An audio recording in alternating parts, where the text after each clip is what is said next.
Olá, estamos de volta com o Senado Agora. Defensores públicos em todo o país no prazo de 8 anos. A proposta foi aprovada pela Comissão de Constituição e Justiça e seguiu para o plenário em regime de urgência.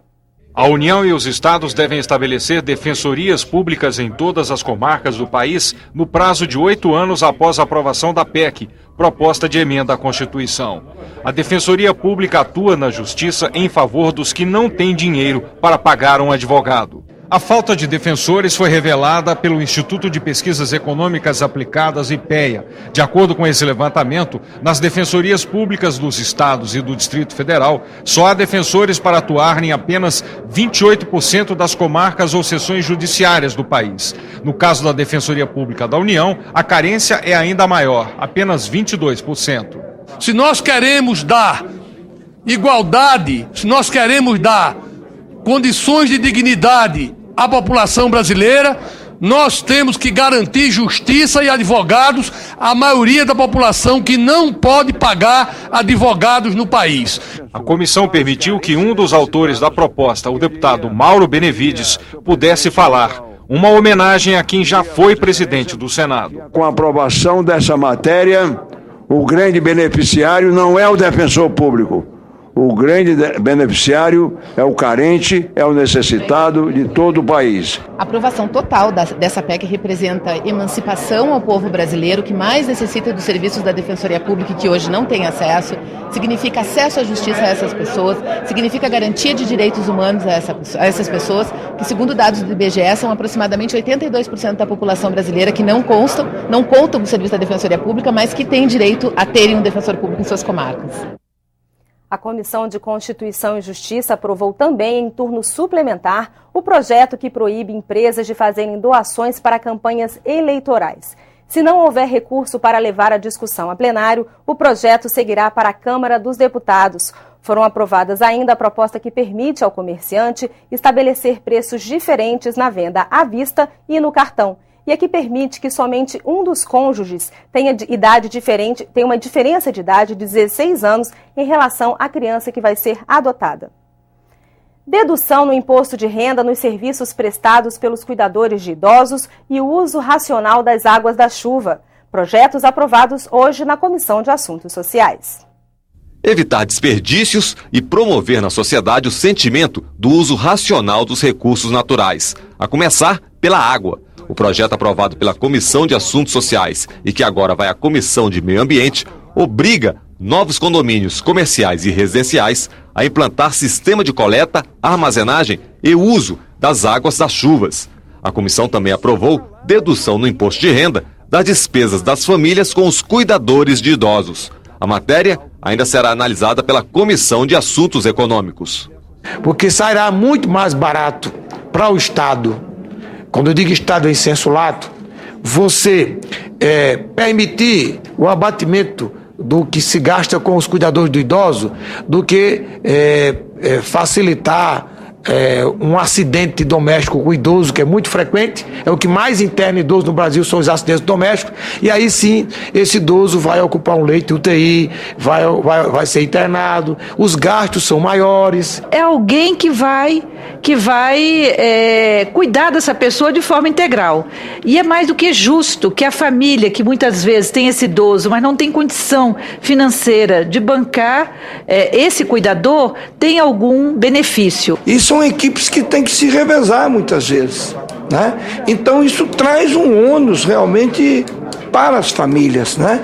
E se a família, assim como pode descontar o imposto de renda do médico, do psicólogo, do terapeuta ocupacional, eu não vejo por que a gente não estender isso ao cuidador de idoso.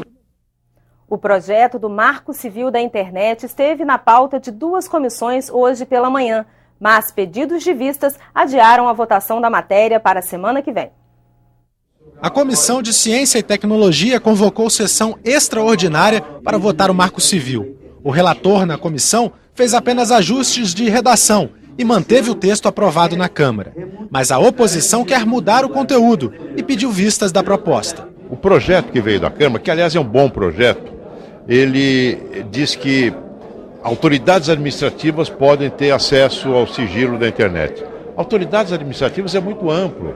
Eu quero restringir ao delegado de polícia, no caso do inquérito, e o promotor público, representante do Ministério Público, para evitar que outras autoridades administrativas possam ter acesso a dados sigilosos. Esse é um exemplo que eu estou dando, entendeu?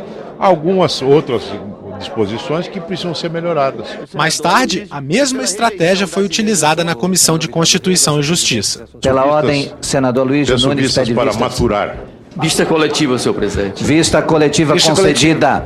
Como a proposta tramita em regime de urgência, as vistas serão de apenas 24 horas. A matéria tem que passar ainda pela Comissão de Meio Ambiente e Defesa do Consumidor e pelo plenário. O governo quer aprovar o texto logo depois da Semana Santa. Na quarta-feira, a presidente Dilma Rousseff abre um evento mundial sobre a governança da internet em São Paulo.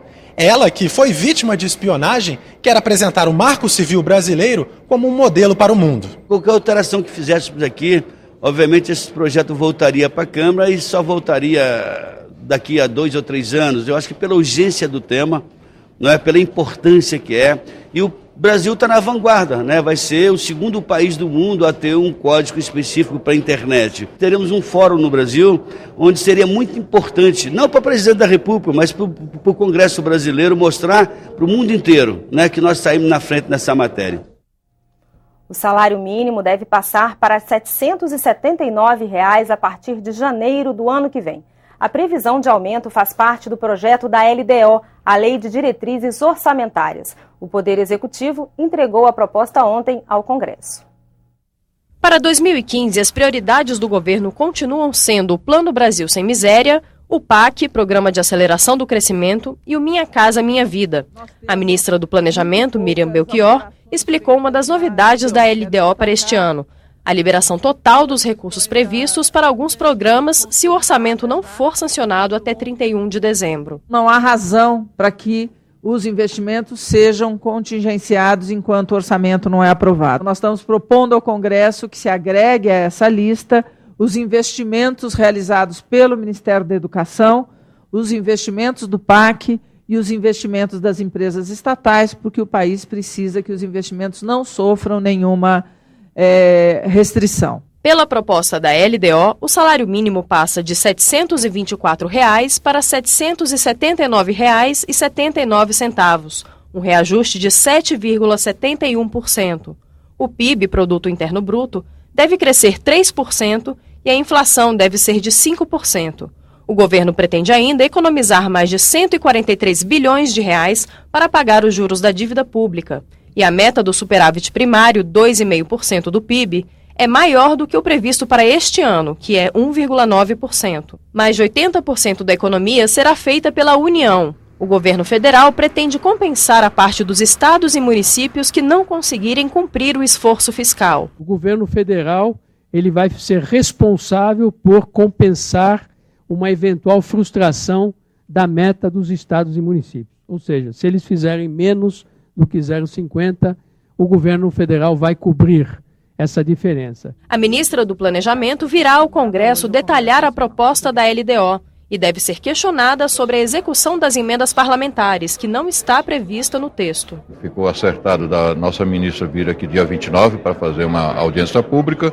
Espero que até lá o relator da LDO já tenha algumas coisas alinhavadas até para podermos discutir com a ministra.